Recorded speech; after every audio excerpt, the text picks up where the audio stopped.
ஆண்டவர் பேசும்படியாக உணர்த்தின வசனத்தை நாம் தியானிக்க போகிறோம். சவால் விட்ட ஜெபம். ஆமென். எனக்கு அன்பானவர்களே, ஒரு சவாலான ஜெபத்துக்கு ஒரு கூட்டம் கர்த்தரே தெய்வம் என்று சொல்லி ஆண்டவரை ஆர்ப்பரித்தார்கள்.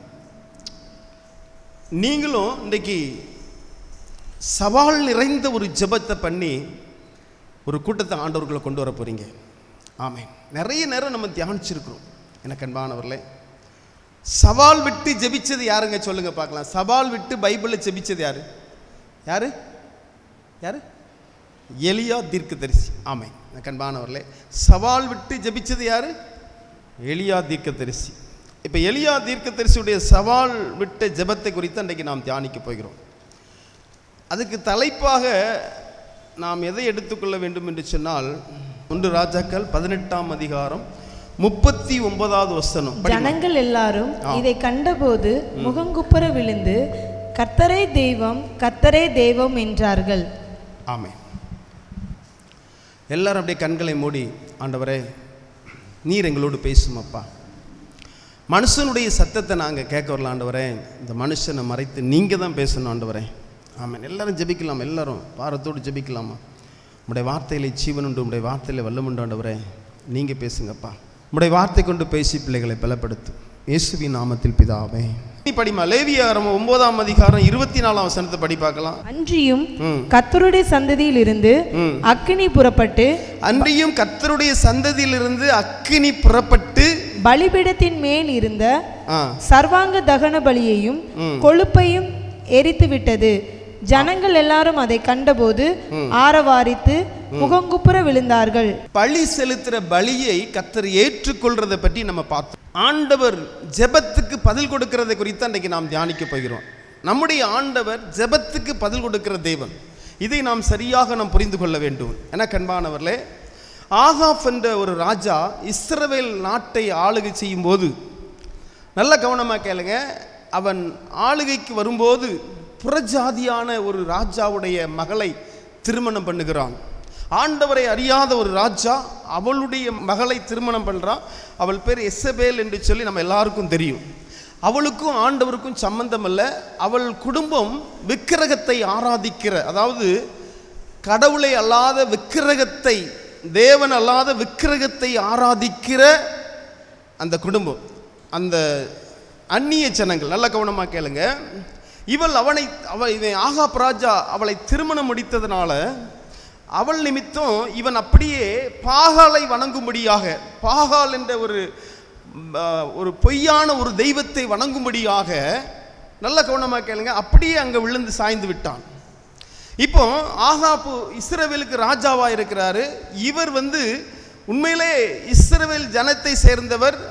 அது மாத்திரமல்ல, அதாவது அந்த வம்சத்தின்படி, நல்ல கவனமாக கேளுங்க, அவன் உண்மையாக இஸ்ரவேலன் என்று சொல்லி நாம் வேதத்திலே நாம் பார்க்கலாம். அது மாத்திரமல்ல, அவன் ஆண்டவரை விட்டு விலகி விக்கிரகத்தை சாய்ந்தபடினால ஜனங்களும் சோர்ந்து போய் என்ன செஞ்சிட்டாங்க அப்படின்னா, ஜனங்களும் விக்கிரகத்தை தேட ஆரம்பிச்சிட்டாங்க. இப்போ இஸ்ரவேல் தேசம் என்ன ஆயிற்று அப்படின்னு பார்த்தீங்கன்னா, அநேகர் பாகாலை வணங்க ஆரம்பிச்சிட்டாங்க. எனக்கு அன்பானவர்களே, ஆகாப் ராஜா இஸ்ரவேலை ஆளும்போது அநேகர் என்ன செஞ்சிட்டாங்க, பாகாலை வணங்கும்படியாய் வணங்கி பாகாலை தொழுது கொள்ள ஆரம்பிச்சிட்டாங்க. உண்மையான கடவுளை விட்டு, எல்லாவற்றையும் உண்டாக்கின யெகோவா தேவனை விட்டு விலகி, அந்த உருவாக்கின தேவனை, சர்வ சிருஷ்டிகரை விட்டு விலகி, இப்போ யாரை இவங்க ஆராதிக்க ஆரம்பிச்சிட்டாங்க, யாரை தொழுது கொள்ள ஆரம்பிச்சிட்டாங்க அப்படின்னா, பாகாலை வணங்க ஆரம்பிச்சிட்டாங்க. வானத்தையும் பூமி உண்டாக்கின ஆண்டவர் மழுகுணத்தை பார்க்கிறார். இஸ்ரவேல் ஜனங்கள் ஆண்டவருக்கு முதுகை காட்டினபடினால, இஸ்ரவேல் ஜனங்கள் ஆண்டவர் விட்டு விலகினபடினால, இஸ்ரவேல் ஜனங்கள் பாகாலை வணங்குறபடினால ஆண்டவர் ஒரு காரியத்தை செய்கிறார். தீர்க்கதரிசி எலியா மூலமாய் அந்த ஆகாப்பிட்ட போக அனுப்புகிறார். அந்த ஆகாப்பிட்ட போய் எலியா போய் சொல்கிறார். என்ன சொல்கிறார் அப்படின்னா, தேசத்திலே மழை பெய்யாதபடி இருக்கும் என்று சொல்கிறார். என்ன கண்பானவர்களே, தேசத்திலே மழை பெய்யாது. ஏன் என்று சொன்னால், இஸ்ரவேல் ஜனங்கள் இப்படி ஆண்டவர் விட்டு விலகினபடினால, விக்கிரகத்தை ஆராதிக்கிறபடினால, இன்றைக்கு எங்கெல்லாம் விக்கிர வழிபாடு அதிகமாக இருக்கோ அங்கே மழை இருக்காது. நல்ல கவனமாக கேளுங்க, நீங்கள் வேணால் எழுதி வச்சுடுங்க. விக்கிர வழிபாடு அதிகமாக இருக்கிற இடத்துல என்ன இருக்காது, மழை பெய்யாதுங்க. உண்மை, 100% உண்மை. அந்த தேசம் வறண்டு தான் கிடக்கும். கவனமாக கேளுங்க. ஆண்டவர் மழையை நிறுத்தி பார்க்கிறார். மழையை நிறுத்தி பஞ்சம், சரியான ஒரு பஞ்சம். அந்த பஞ்சத்து நிமித்தமும் ஜனங்கள் மனம் திரும்பலை. இன்றைக்கி நிறைய பேர் அப்படிதாங்க. இன்றைக்கி கிறிஸ்தவர்கள் இன்றைக்கி நிறைய பேர் என்ன செய்கிறாங்க தெரியுமா? பாடுகள் வந்தாலும் உபத்திரம் வந்தாலும் இன்றைக்கி ஆண்டவரை தேடாத ஜனங்கள் நிறைய பேர் இருக்காங்க. தெரியுமா உங்களுக்கு? இன்றைக்கி அப்படி நிறைய பேர் இருக்காங்க. பாடு உபத்திரம் வந்தாலும் சரி, ஆனால் ஆண்டவர்கிட்ட சேர மாட்டாங்க. அவ்வளோ இருதயம் இன்றைக்கி கடினப்பட்டவர்கள் நிறைய பேர் இருக்கிறாங்க. எனக்கு அன்பானவர்களே, பாடு உபத்திரம் வந்தாலும் சரி, ஆனால் பாருங்கள், அந்த இஸ்ரவேல் ஜனங்கள் அவ்வளோ பஞ்சம் இருந்தும் ஆண்டவரை தேடாதபடி, ஆண்டவருடைய பாதத்தில் இல்லாதபடி இருதயம் கடினப்பட்டவர்களாய் பாகாலை கடவுளே அல்ல, ஆனால் அதை வணங்க ஆரம்பிச்சிட்டாங்க, பொய் தெய்வங்களை. எனக்கு அன்பானவர்களே, ஆண்டவர் பார்க்குறார். திரும்ப ஆண்டவர் ஆகாப்பட்ட போய் நீ சந்தி, ஆகாப்போவை சந்தி என்று சொல்லி ஆண்டவர் அனுப்புகிறார். அது மாத்திரமல்ல, ஆகாப்புடைய மனைவி எசேபேல் என்ன செய்றா தெரியுமா? கர்த்தருடைய தீர்க்கதரிசி, ஆண்டவரை தொழுது கொள்ற எல்லா தீர்க்கதரிசிகளையும் எல்லா ஊழியக்காரர்களையும் கொலை செய்ய ஆரம்பிச்சிட்டா. இவ்வளவு பஞ்சு வந்தும் பாருங்க என்ன நடக்கு பாருங்க. எனக்கு அன்றைக்கு பாருங்க, ஆண்டோர் பிள்ளைகள், ஊழியம் செய்கிற பிள்ளைகளுக்கு விரோதமாக இன்றைக்கு எத்தனையோ பேர் எழும்புறாங்க. ஆனால் அவங்க மனம் திரும்புவாங்க. இது யாரெல்லாம் நம்புறீங்க? ஆமேன், மனம் திரும்புவாங்க கண்டிப்பாக. ஆண்டவருக்கு விரோதமாக யார் எழும்புனாலும் சரிங்க, அவங்க நிற்கவே முடியாது. ஆமேன், இது யாரெல்லாம் நம்புறீங்க? ஆண்டவருக்கு விரோதமாக, ஆண்டவருடைய பிள்ளைகளுக்கு விரோதமாக யார் இறங்கினாலும் சரி, அவங்க வாழ்க்கை வேஸ்ட். ஆமேன். மலை மேலே மோதி நிற்க முடியுமாங்க? முடியவே முடியாது. இந்த எசேபேல் என்ன செய்கிறா அப்படின்னா, ஆண்டோடைய ஊழியக்காரெல்லாம் அழிக்கிறா, தீர்க்கதரிசிகளாம் அழிக்கிறா. அப்போ ஒபேதியாங்கிற ஒரு தீர்க்கதரிசி என்ன செய்கிறார் அப்படின்னா, அவரும் ஆகாப்பு கூட தான் இருக்கிறார். ஆனாலும் அவர் ஒரு சில தீர்க்கதரிசிகளை ரகசியமாய் அவர் வளர்த்து கொண்டிருக்கிறார். அதாவது அவங்க கொலை செய்திடக்கூடாதுன்னு ஒழித்து அவர்களை வளர்த்து கொண்டிருக்கிறார். ஆண்டவர் சொல்லுகிறார் எலியாட்ட, நீ போய் ஆகாப்பை திரும்ப நீ சந்திக்கணும் என்று சொல்லி. ஆகாப்போடு இருக்கிற அந்த தீர்க்கதரிசி அவர்கிட்ட போய் எலியா சொல்றாரு, நான் ஆகாப் ராஜாவை சந்திக்கணும், நேருக்கு நேராக சந்திக்கணும் அப்படின்னு. அதை சொல்றதுக்கு, அவர் சொன்னதுக்கே அவர் பயப்படுறார். அப்போ எப்படி இருக்குன்னு பாருங்க, யோசித்து பாருங்க, பார்க்கலாம். எந்த அளவுக்கு ஆகாப் ராஜாவுடைய அந்த அரசியல் எப்படி இருக்குன்னு பாருங்க, பார்க்கலாம். அதாவது அவர் என்ன சொல்றாரு அப்படின்னா, இந்த செய்தி ஒருவேளை எசபேலுக்கு போயிட்டுனா என்னையும் கொன்றுவாங்க, நான் வச்சிருக்க தீர்க்கதரிசியும் கொன்றுவாங்களேன்னு சொல்லி அவன் பயப்படுகிறான். ஆகாப்கிட்ட போய் எலியா பார்க்கணும், உங்களை பார்க்கணும்னு சொல்றதுக்கே பயப்படுறாங்க. அப்போ எப்படி காலகட்டம் பாருங்க, யோசித்து பாருங்க, பார்க்கலாம். திரும்ப நேர போய் சொல்றாரு, ஆகாப் சந்திக்க வர்றாரு, எலியாவை சந்திக்க வர்றாரு. எலியா கேட்கிறாருங்க, எவ்வளவு காலம் நீங்க குந்தி குந்தி நடப்பீங்க? பாகால் தெய்வம்னா பாகாலை வணங்குங்க, கர்த்தர் தெய்வம்னா கர்த்தரை வணங்குங்க. நல்ல கவனமாக கேளுங்க. இன்றைக்கி வணங்காதவங்க நிறைய பேர் இருக்கிறாங்க. கிறிஸ்தவங்களாக இருந்தே ஜெபிக்காதவங்க நிறைய பேர் இருக்காங்க, அதை விடுங்க. ஆனால் பைபிளில் என்ன போட்டிருக்கு அப்படின்னா, பாகால் தெய்வம்னா பாகாலை வணங்குங்க. இஸ்ரவேல் ஜனங்கள் பாகாலை வணங்க ஆரம்பித்ததுனால ஆண்டவர் எவ்வளோ வேதனைப்படுகிறார் பாருங்க. கொஞ்சம் சிந்திச்சு பாருங்க, பார்க்கலாம். தம்மால் தெரிந்து கொள்ளப்பட்ட இஸ்ரவேல் ஜனங்கள், அந்த இஸ்ரவேல் ஜனங்களுக்கு எவ்வளோ அற்புதங்களை ஆண்டவர் செய்திருக்கிறார். ஆனாலும் அவர்கள் மறந்து, இன்றைக்கி அப்படி தானே, ஒன்றுமில்லாத சொல்லுவாங்க, எங்கே போயிட்டு வரீங்க? அந்த கோயிலுக்கு போயிட்டு வரோம். எந்த கோயிலுக்கு? ஆனால் வாழ்க்கை தெரியாது. புரியுதா உங்களுக்கு? இவங்களுக்கும் அப்படிதான். பாகால் யாரு, பாகால் எங்கிருந்து வந்தாள், அவள் எப்படிப்பட்டவள், அவள் தெய்வமா, இதெல்லாம் தெரியாது. எல்லாரும் போகிறாங்க, நாங்கள் போகிறோம், எல்லாரும் போகிறாங்க, நாங்களும் போகிறோம். அன்றைக்கு நேபுகாத்நேச்சார் அந்த பொற்சிலையை வணங்கும் போது எல்லா பிரபுக்களும் வணங்கினாங்களாம். எல்லாரும் வணங்குறா, நாங்களும் வணங்குறோம். இன்றைக்கி அப்படி தானங்க இருக்கு. எல்லாரும் வணங்குறாங்க, நாங்களும் வணங்குறோம். எங்கே போறீங்க? அந்த கோயிலுக்கு போகிறோம். எங்கே போறீங்க? அந்த கோயிலுக்கு. எதுக்கு? நம்ம சிருஷ்டிகரை வணங்குறோம், சிருஷ்டி கர்த்தாவை வணங்குறோம். அதனால தான் இன்றைக்கி எல்லாத்தையும் நம்ம சொல்கிறோம், உண்மையான கடவுளை நாங்கள் ஆராதிக்கிறோம். பைபிள் சொல்லுது, தேவனை ஒருபோது ஒரு காலம் ஒருவனும் கண்டதில்லை, பிதாவின் மடியில் இருக்கிற ஒரே பேரான குமாரனை அவரை வெளிப்படுத்தினார். ஆமீன். பைபிள் சொல்லுது, 1 யோவான் 5ஆம் அதிகாரம் 20ஆம் வசனத்தில், இவரே மெய்யான தேவனும் நித்திய ஜீவனுமாய் இருக்கிறார். ரோமர் 9:5 பார்க்குறோம், கிறிஸ்துவை என்றென்றைக்கும் சுதரிக்கப்பட்ட சர்வத்துக்கும் மேலான தேவன். தீத்து 2:13 பார்க்கணும், அவளே மகா தேவன் என்று சொல்லி. அது மாத்திரமல்ல, வெளிப்படுத்தல் 16ஆம் அதிகாரத்தில் பார்க்குறோம், ஆட்டுக்குட்டியானவர் ராஜாதி ராஜாவும் அவர் கர்த்தாதி கர்த்தருமா இருக்கிறபடியால் அவர் சாத்தானை ஜெயிப்பார் என்று சொல்லி பார்க்குறோம். அநேக வசனங்களை பார்க்குறோம். அல்பாவும் ஒமேகாவும் ஆதியும் அந்தமானவர், இருந்தவரும் இருக்கிறவரும் வருகிறமாகிய தேவன், இயேசு கிறிஸ்து சர்வ வல்லமுள்ள தேவன் என்று சொல்லி நாம் பார்க்கிறோம். அவர் சர்வத்தையும் ஆளுகிற ஆண்டவர் என்று சொல்லி பார்க்கிறோம். பரலோகமே அவரை ஆராதிக்குது என்று சொல்லி வெளிப்படுத்தல பார்க்கிறோம். பரலோக ராஜ்யத்தில் கிறிஸ்துவை வணங்குகிறார்கள் என்று சொல்லி பார்க்கிறோம். அவர் சர்வ வல்லமுள்ள தேவன் என்று சொல்லி பார்க்கிறோம்.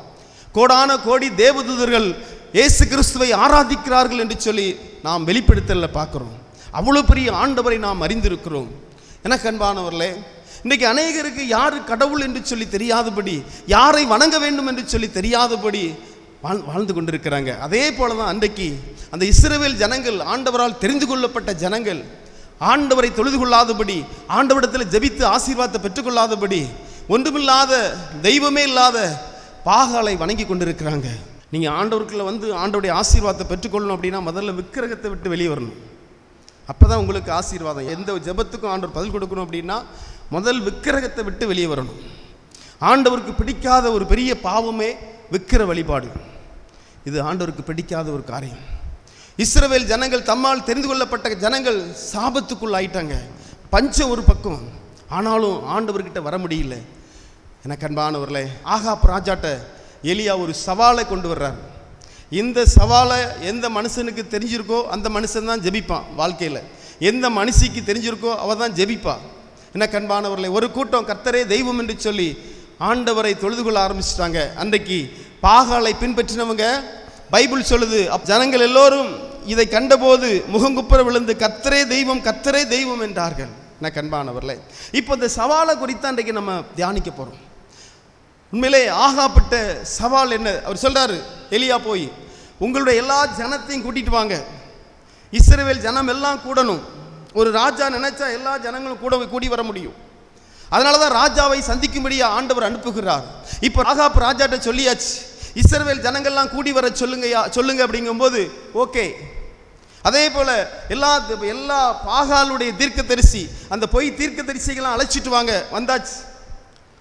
இவர் சொல்றார், ஒரு சவால்ல ஒரு காரியத்தை சொல்றார், 2 காளையை தெரிந்து கொள்ளுவோம். நீங்க ஒரு காளை எடுத்துக்கொள்ளுங்க, நான் ஒரு காளை எடுத்துக்கொள்ளுகிறேன். நீங்க கும்பிடுற அந்த கடவுளை, அந்த நாமத்தை சொல்லி கூப்பிடுங்க. இங்க பாகாலை கூப்பிடுங்க, பாகாலே பாகாலே. இந்த காளையை, அதாவது என்ன ஜெபம், அந்த சவாலுடைய ஜெபத்தை பாருங்க, ரொம்ப அருமையா இருக்கும் பாருங்க. சவாலை பாருங்க, ஜெபத்தினுடைய சவாலை பாருங்க. நம்முடைய ஆண்டவர் எப்படி ஜெபத்துக்கு பதில் கொடுக்கிறார். அந்த வசனத்தை எல்லாரும் அப்படியே பாருங்க, அந்த வார்த்தையை பாருங்க. நான் படிக்கிறேன், கவனமா கேளுங்க. நீங்கள் உங்கள் தேவனுடைய நாமத்தை சொல்லி கூப்பிடுங்கள், நான் கர்த்தருடைய நாமத்தை சொல்லி கூப்பிடுவேன். அப்பொழுது அக்கினினால் உத்தரவு அருளும் தெய்வமே தெய்வம் என்றான். அதற்கு ஜனங்கள் எல்லாரும் இது நல்ல வார்த்தை என்றார்கள். அக்கினினால் அருளும் தெய்வம், அதாவது இஸ்ரவேல் ஜனங்கள் பலி செலுத்தும் போது அந்த பலியை ஆண்டவர் எப்படி ஏற்றுக்கொள்வார் அப்படின்னா, இனி படிமா, லேவியாரம் 9ஆம் அதிகாரம் 24ஆம் வசனத்தை படி பார்க்கலாம். அன்றியும் அவருடைய சந்ததியிலிருந்து அக்கினி புறப்பட்டு பலிபீடத்தின் மேல் இருந்த சர்வாங்க தகன பலியையும் கொழுப்பையும் எரித்து விட்டது. ஜனங்கள் எல்லாரும் அதை கண்டபோது ஆரவாரித்து, அதாவது இஸ்ரவேல் ஜனங்கள் பலி செலுத்தும் போது உண்மையான கடவுள் அக்கினினாலே அந்த பலியை ஏற்றுக்கொள்ளுவார். இதுதான் ஜெபம். புரியுதா உங்களுக்கு? 2 காளையை தெரிந்து கொள்ளுவோம். நீங்க ஒரு காளையை தெரிந்து கொள்ளுங்க, நான் ஒரு காளையை தெரிந்து கொள்றேன். நீங்க பாகாலை கூப்பிடுங்க, நான் இயேசுவை கூப்பிடுறேன், கர்த்தரை கூப்பிடுறேன். உண்மையிலே வானத்திலிருந்து அக்கினி வந்து அந்த காளையை பட்சிக்கணும். ஒருவேளை பாகால் வந்து பட்சித்து அப்படின்னா எல்லாரும் பாகாலை வணங்க ஆரம்பிச்சிருவோம். இயேசு கிறிஸ்து கடவுள் கர்த்தர் வந்து அந்த காளையை அப்படியே அக்கினினாலே அது அப்படியே பட்சித்து அப்படின்னா எல்லாருமே கர்த்தரை, யெகோவா தேவனை நாம் ஆராதிப்போம் என்று சொல்லி ஒரு சவால். எப்படி இருக்கு? இதை சொன்ன உடனே இது ரொம்ப நல்ல வார்த்தை என்று சொல்லி ஜனங்கள் எல்லாரும் ஒத்துக்கிடுறாங்க. பாருங்க, அப்போ அந்த அளவு எந்த அளவுக்கு ஜெபம் இல்லாமல் இருந்திருக்கு பாருங்க அந்த காலத்தில். இன்றைக்கி அப்படி தானேங்க?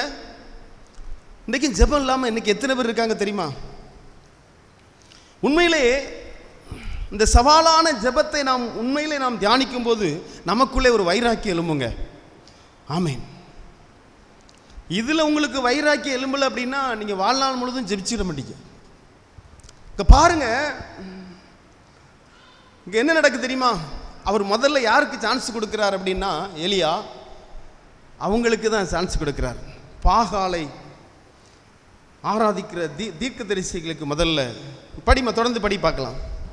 அப்பொழுது எலியா பாகாலின் தீர்க்கதரிசிகளை நோக்கி, நீங்கள் அநேகரானதால் நீங்களே முந்தி ஒரு காளையை தெரிந்து கொண்டு அதை ஆயத்தம் பண்ணி நெருப்பு போடாமல் உங்கள் தேவனுடைய நாமத்தை சொல்லி கூப்பிடுங்கள் என்றான். தங்களுக்கு கொடுக்கப்பட்ட காளையை அவர்கள் வாங்கி அதை ஆயத்தம் பண்ணி, அதாவது அக்கினி போடாம அந்த காளையை, வெறும் காளையை வைக்கணும் பலிபீடத்தில். நீங்க பாகால் என்று சொல்லி கூப்பிடுங்க. அது அக்கினினால அதை பட்சித்து அப்படின்னா உண்மையிலே நம்ம எல்லாரும் பாகாலை வணங்குவோம் என்று சொல்லி ஒரு சவால். நல்ல கவனம் கேளுங்க, பாருங்க எப்படி இது ஒரு ஒரு சவால் என்று சொல்லி பாருங்க பார்க்கலாம். இன்றைக்கு நிறைய பேர் பாருங்க, நாங்கள் அங்கே போகிறோம் இங்கே போகிறோம் பாங்க, ஆனால் சும்மா தாங்க வருவாங்க. ஆனால் நம்ம ஆண்டவர் நோக்கி கொஞ்ச நேரம் ஜெபிச்சா போதும், ஆண்டவர் இறங்கி அற்புதம் செய்வார். இது யாரெல்லாம் நம்புறீங்க? உங்களுடைய புலம்பலை ஆனந்த களிப்பாய் மாற்றுவார், உங்களுடைய கண்ணீரை துடைப்பார், உங்களுடைய நிந்தைகளை நீக்கி போடுவார், உங்களுடைய தேவைகளை சந்திப்பார், உங்களுடைய நோய்களை குணமாக்குவார், உங்கள் குடும்பத்தை ஆசீர்வதிப்பார், உங்கள் தேவைகளை சந்திப்பார். எவ்வளோ சாட்சிகளை கேட்குறோம். இப்போ இன்றைக்கும் ஆண்டவர் நமக்கு அற்புதம் செய்து கொண்டிருக்கிறார். நம்ம எப்பெல்லாம் ஜெபிக்கிறோமோ அப்பெல்லாம் ஆண்டவர்கிட்ட அற்புதம் செய்கிறோம். அவர் மனதுருகி இறங்கி அற்புதத்தை செய்கிறார், இயற்கைக்கு அப்பாற்பட்ட அற்புதத்தை செய்கிறார். இந்த சவாலை பாருங்க பார்க்கலாம். அவங்க பாகாலே பாகாலே பாகாலே என்று சொல்லி கூப்பிட்டுட்டே இருக்கிறாங்க. பாகால் வரலங்க. பாகால் வருமாங்க? வராது. ஏன்னா அது கடவுள் இல்லை. தங்களுக்கு கொடுக்கப்பட்ட காளையை அவர்கள் வாங்கி அதை ஆயத்தம் பண்ணி, பாகாலை எங்களுக்கு உத்தரவு அருளும். காலை தொடங்கி மத்தியானம் மட்டும் பாகாலின் நாமத்தை சொல்லி கூப்பிட்டார்கள். ஆனாலும் ஒரு சத்தமும் பிறக்கவில்லை, மறு உத்தரவு கொடுப்பாரும் இல்லை. அவர்கள் கட்டின பலிபீடத்திற்கு எதிரே குதித்து ஆடினார்கள். மத்தியான வேளையில் எலியா அவர்களை பரியாசம் பண்ணி, உரத்த சத்தமாய் கூப்பிடுங்கள், அவன் தேவனாமே, அவன் தியானத்தில் இருப்பான், அல்லது அலுவலமாயிருப்பான், அல்லது பிரயாணமாக போயிருப்பான், அல்லது தூங்குனாலும் தூங்குவான், அவனை எழுப்ப வேண்டியதாகும் என்றான். அவர்கள் உரத்த சத்தமாய் கூப்பிட்டு தங்கள் வழக்கத்தின்படியே இரத்தம் தங்கள் மேல் வடியும் மட்டும் கத்தினாலும் ஈட்டினாலும் தங்களை கீறி கொண்டார்கள். இன்னைக்கு நடக்குதா நடக்கலையாங்க? நம்ம மாவட்டத்தில் நடக்குது. ஈட்டி கத்தினால இன்றைக்கு நம்ம மாவட்டத்தில் கிழிச்சிட்டு போகிறாங்க. நடக்குதா நடக்கலையா? நடக்குது. பாருங்க என்ன நடக்குன்னு பாருங்க. அவர்கள் உரத்த சத்தமாய் கூப்பிட்டு தங்கள் வழக்கத்தின்படியே இரத்தம் தங்கள் மேல் வடியும் மட்டும் கத்திகளினாலும் ஈட்டினாலும் தங்களை கீறி கொண்டார்கள். மத்தியான வேலை சென்ற பின்பு அந்திபலிசு நேரமட்டமாக சொல்லி கொண்டிருந்தார்கள். ஆனாலும் ஒரு சத்தமும் பிறக்கவில்லை, மறு உத்தரவு கொடுப்பாரும் இல்லை, கவனிப்பாரும் இல்லை. அப்பொழுது எலியா சகல ஜனங்களை நோக்கி, என்கிட்ட வாருங்கள். சகல ஜனங்களும் அவன் கிட்ட வந்தபோது தகர்த்தப்பட்ட கர்த்தருடைய பலிபீடத்தை அவன் செப்பனிட்டு, நல்ல கவனமாக கேளுங்க, அவளுக்கு கொடுக்கப்பட்ட நேரம், ஆனால் அந்த நேரத்தை விட அதிகமாக நேரம் கொடுத்தாங்க. பாகால் இறங்கி வரல. வராதுங்க. நம்முடைய ஜீவன் தான், நம்முடைய ஆண்டவர் தான் இறங்கி வருவார். கைகளை தொட்டி கத்த நாமத்தை மைப்படுத்தும். ஜீசஸ் ஏசப்பா அப்படின்னு கூடுங்க, அவர் இறங்குவார். ஆமீன். இறங்கி வருவார். இயேசுவே எனக்கு இறங்கும் அப்பா, இயேசுவே எனக்கு இறங்கும் ஆண்டவரே. 10 குஷ்ரோகிகள் ஏசையரே எனக்கு இறங்கும் என்று ஜெபித்தார்கள். 10 பேரும் சுகத்தை பெற்றுக்கொண்டார்கள். வேதம் தெளிவாக சொல்லுது. ஆண்டவர் சொன்னார், வருத்தப்பட்டு பாரம் சுமக்கிறவர்களே நீங்கள் எல்லோரும் இடத்தில் வாருங்கள், நான் உங்களுக்கு இளைப்பாறுதல் தருவேன். எனக்கு அன்பானவர்களே, உடனே ஜெபத்துக்கு பதில் கொடுப்பார் நம்முடைய ஆண்டவர். உடனே உடைய ஜெபத்துக்கு பதில் கொடுப்பார். ஆமீன். ஒரு குருடன், தாவீதின் குமாரனே எனக்கு இறங்கும், இயேசுவே எனக்கு இறங்கும் கூப்பிடுறான். அதட்டுறாங்க, சத்தம் போடாதப்பா. இன்னும் அதிகமாக கூப்பிடுறான், ஆண்டவரே எனக்கு இறங்கும், இயேசுவே எனக்கு இறங்கும். ஆண்டவர் நின்று கேட்குறேன், நான் உனக்கு என்னப்பா செய்யணும்? இப்படி தாங்க ஆண்டவர் அற்புதம் செய்வார். கைகளை தட்டி கத்த நாம் தம்மைப்படுத்தும். ஆமீன். நீங்கள் கூப்பிட்டு பாருங்க பார்க்கலாம். இயேசுவே எனக்கு இறங்கும் அப்பா கூப்பிட்டு பாருங்க. வேதம் சொல்லுது, தம்மை நோக்கி கூப்பிடுற யாபம் இருக்கும், உண்மையாய் தம்மை நோக்கி கூப்பிடுற யாபம் இருக்கும். சமீபமாக இருக்கிற இங்கே யாரை நம்பிங்க வாரீங்க? ஊழியக்காரன் நம்பி வாரீங்களா? வெறுமையாக தான் போவீங்க. இயேசுவை நம்பி இந்த கூடாரத்துக்கு வந்தால் தான் உங்களுக்கு அற்புதம் நடக்கும். ஊழியக்காரங்க எங்களுக்கு ஜெபிப்பாங்க, உங்களுக்கு தோல்வி தான். நீங்கள் இயேசுவே இந்த கூடாரத்துக்கு வந்தால் இயேசப்பாவை நோக்கி நான் ஜெபிப்பேன், அவர் எனக்கு அற்புதம் செய்வார். ஆமீன். அந்த விசுவாசத்தோடு அந்த நம்பிக்கையோடு வாங்க பார்க்கலாம். ஆண்டவர் உங்களுக்கு உதவி செய்வார். கைகளை தட்டி கத்த நாமத்தை மைப்படுத்தும். ஹல்லேலூயா. ஆமீன். அவர் ஆளக்கூடாத காரியம் ஒன்றுமில்லை. அவர் இரக்கமுள்ள தேவன், மனதுருக்கமுள்ள ஆண்டவர். அவர் ஒருபோதும் நம்மளை கைவிடவே மாட்டார். கைகளை தட்டி கத்த நாமத்தை மைப்படுத்தும். கல்லும் மண்ணும் என் கடவுள் அல்ல, கையின் சித்த சீத்திரமும் தெய்வம் அல்ல, கல்லு மண்ணும் என் கடவுள் அல்ல. கையின் சீத்திரமும் தெய்வம் அல்ல, ஆவியோடும் உண்மையோடும் ஆதி தேவனை வணங்கிடுவோம். நிகரே இல்லாத சர்வேசா, திகழும் ஒளி பிரகாசா, துதி பாடிட இயேசுநாதா, 10,000 நாவுகள் போதா. நிகரே இல்லாத சர்வேசா, திகழும் ஒளி பிரகாசா. ஹல்லேலூயா, ஆமென். எனக்கு அன்பானவர்களே, நம்முடைய ஆண்டவர் ஜீவன் உள்ள தேவன். இங்க பாருங்க, முழுவதும் பகல் முழுவதும் கூப்பிடுறாங்க. கைகள்லாம் குத்தி, ஈட்டியை வச்சு குத்தி, கத்தி வச்சு குத்தி, அந்த இரத்தத்திலேயாவது பாகால் இறங்குவாளா? இறங்க மாட்டா. அவள் கடவுள் அல்ல, அவள் தெய்வம் அல்ல. எனக்கு அன்பானவர்களே, இன்றைக்கி பாருங்க, இன்றைக்கி பார்க்கும்போது நிறைய இடத்துல பார்க்கும்போது பரிதாபமாக இருக்கு. எனக்கு அன்பானவர்களே, ஆமென். நம்மெல்லாம் ஜீவன் உள்ள தேவனை கண்டு கொண்டோம். கைகளை தட்டி கர்த்தர் நாமத்தை மைப்படுத்தும்.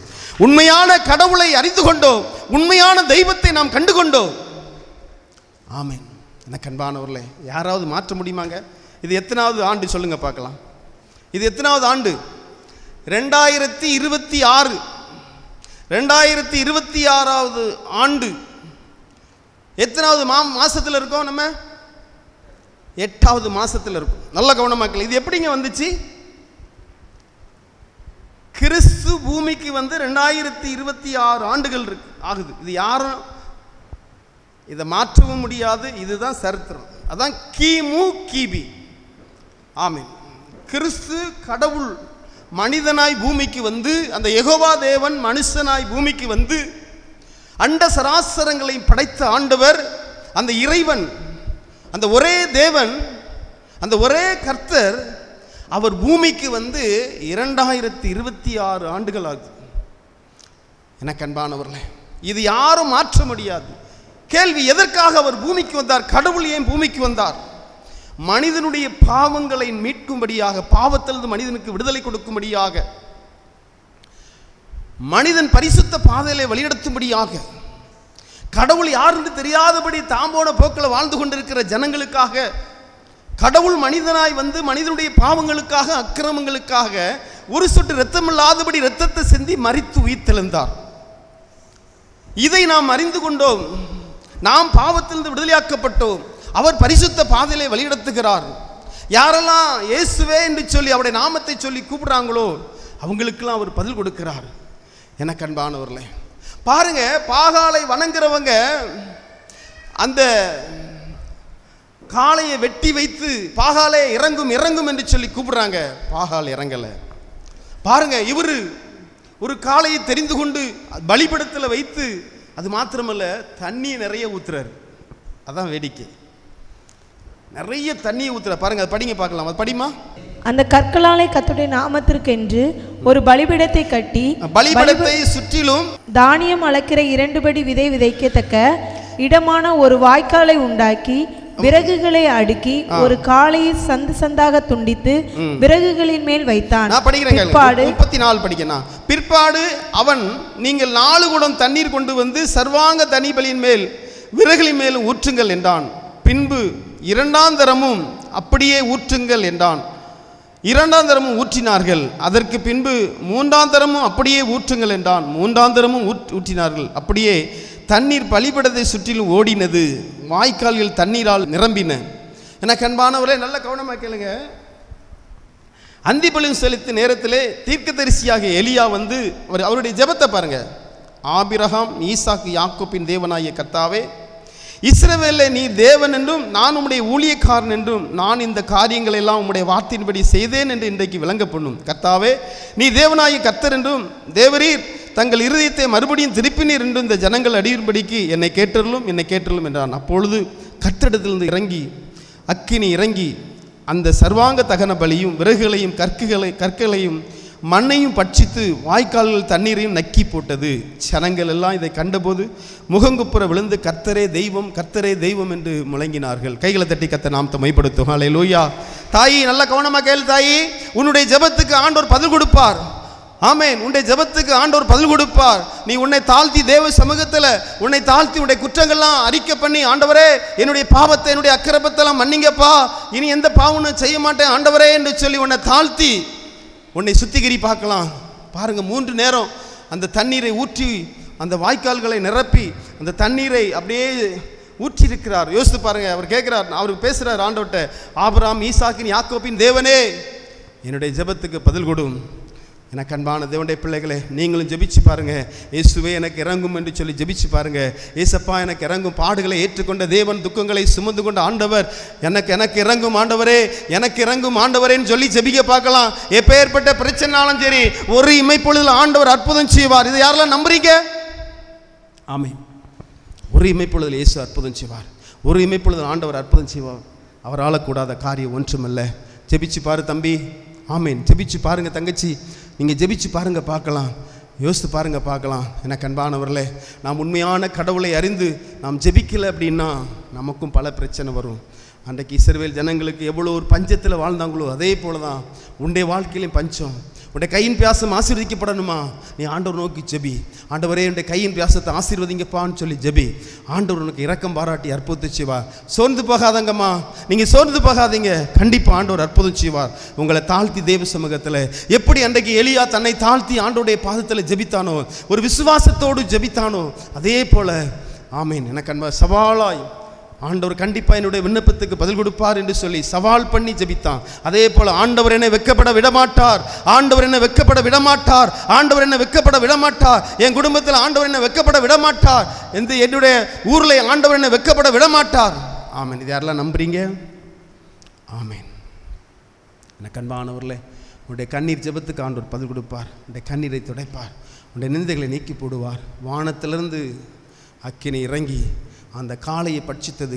ஜனங்கள் எல்லாரும் கர்த்தரே தெய்வம், கர்த்தரே தெய்வம் என்று சொல்லி முழக்கமிட்டார்கள். யோசித்து பாருங்க பார்க்கலாம். நீ ஜெபித்தா உன் குடும்பம் முழுவதும் கர்த்தரே தெய்வம், கர்த்தரே தெய்வம் என்று சொல்லி உன் குடும்பம் முழக்கமிடுவாங்க. எனக்கு அன்பானவர்களே, நீ ஜெபிக்கலை அப்படின்னா உன் குடும்பம் ஆண்டவருக்குள்ள வராது. நல்லா கவனமாக. ஒரு வீட்டு தலைவன் ஜெபிக்கலை அப்படின்னா உன் குடும்பம் ஆசீர்வாதம் பெறாது. வீட்டு தலைவி ஜெபிக்கலை அப்படின்னா குடும்பம் ஆசீர்வாதம் பெறாது. இன்றைக்கு நீ ஜெபிக்கிறவனா இருக்கியா? ஆண்டவருக்கு நன்றி செலுத்தணும். நீ ஜெபிக்கிறவளா இருக்கியா? ஆண்டவருக்கு நன்றி செலுத்தணும். ஆமீன். கண்டிப்பாக ஆண்டவர் உனக்கு அற்புதம் செய்வார். எனக்கு அன்பானவர்களே, அவர் ஒருபோதும் கைவிட மாட்டார். ஆமீன். அவர் இரக்கமுள்ள தேவன், மனதிருக்கமுள்ள ஆண்டவர். எனக்கு அன்பானவர்களே, அன்றைக்கு இஸ்ரவேல் ஜனங்கள் விக்கிரகத்தை தேடி போனாங்க. எனக்கு அன்பானவர்களே, இன்றைக்கு கிறிஸ்தவங்க, நம்ம கிறிஸ்தவங்க எப்படி இருக்காங்க தெரியுமா? அவங்களும் இன்றைக்கு நிறைய பேர் விக்கிர வழிபாடுனா அந்நிய தெய்வங்களை வணங்கலைங்க. பொருளாசை அது விக்கிர வழிபாடு. அது மாத்திரமல்ல, குடும்பத்தை ரொம்ப நேசிக்கிறது விக்கிர வழிபாடு. ஆண்டவருக்கு மேலே நாம் குடும்பத்தை நேசித்தோம் என்று சொன்னால் அது விக்கிர வழிபாடு. ஆண்டவருக்கு பிடிக்காத ஒரு காரியம். எனக்கு அன்பான தேவனுடைய பிள்ளைகள், இன்றைக்கு அநேகரை கேளுங்க, ஏன் வரல அப்படின்னா ஏதாவது ஒரு காரணம் சொல்லுவாங்க, சாக்கு போக்கு. எனக்கு அன்பானவர்களே, உண்மையிலே நீங்கள் ஆண்டவருக்கு முதலிடம் கொடுத்து நீங்கள் ஜெபிங்க பார்க்கலாம். ஆண்டவர் உங்களுக்கு அற்புதம் செய்வார். அவர் இரக்கம் பாராட்டி உங்களுக்கு அற்புதம் செய்வார். நீங்கள் ஜெபிக்கிறீங்கன்னா ஆண்டவருக்கு அதற்காகவே நன்றி செலுத்தணும். ஆண்டவரே, என்னை ஒரு ஜெப வீராங்கனையாக மாற்றினரே உமக்கு சோத்திரம், என்னை ஜெபிக்கிறவர்களாய் மாற்றினரே உமக்கு சோத்திரம். உங்களுக்குள்ளே ஜெப பழக்கம் இருந்தால் தான் நீங்கள் ஜெபித்து நீங்கள் ஜெயத்தை பெற்றுக்கொள்ள முடியும். நீங்கள் ஜெபிக்கல அப்படி இல்லைன்னா கண்டிப்பாக ஆண்டோடைய ஆசீர்வாதத்தை இழந்துருவீங்க. எல்லாரும் எழுதி நிற்கலாமா தேவ சமூகத்தில்?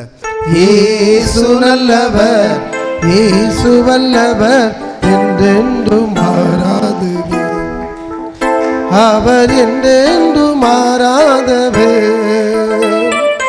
இதுவரை நம்மை நடத்தினார் இயேசு நல்லவரே, இனிமேலும் நம்மை நடத்துவார் இயேசு நல்லவரே. இதுவரை நம்மை நடத்தினார் இயேசு நல்லவரே, இனிமேலும் நம்மை நடத்துவார் இயேசு நல்லவரே. இயேசு நல்லவர், சர்வ வல்லவர், அவர் கிருபை என்றும் உள்ளதே. சேர்ந்து பாடுங்க. இயேசு நல்லவர், அவர் வல்லவர், அவர் கிருபை என்றும் உள்ளது. இயேசு நல்லவர், இயேசு வல்லவர், என்றென்றும் மாறாதவர். இயேசு என்றென்றும் மாறாதவர், அவர் என்றென்றும் மாறாதவர். இயேசு என்றென்றும் மாறாதவர். மனதுருக்கம் உள்ள ஆண்டவர். ஆமென். அவர் ஒருபோதும் கைவிட மாட்டார். இது யாரெல்லாம் நம்புறீங்க? கண்டிப்பா ஆண்டவர் உதவி செய்வார். கண்டிப்பா ஆண்டவர் நல்ல அற்புதம் செய்வார். அவரால் கூடாத காரியம் ஒன்றுமில்லை. ஆமென். எனக்கு அன்பானவர்களே, இயேசு உங்களை விரும்பி அனுப்பவே மாட்டார். ஆமென்.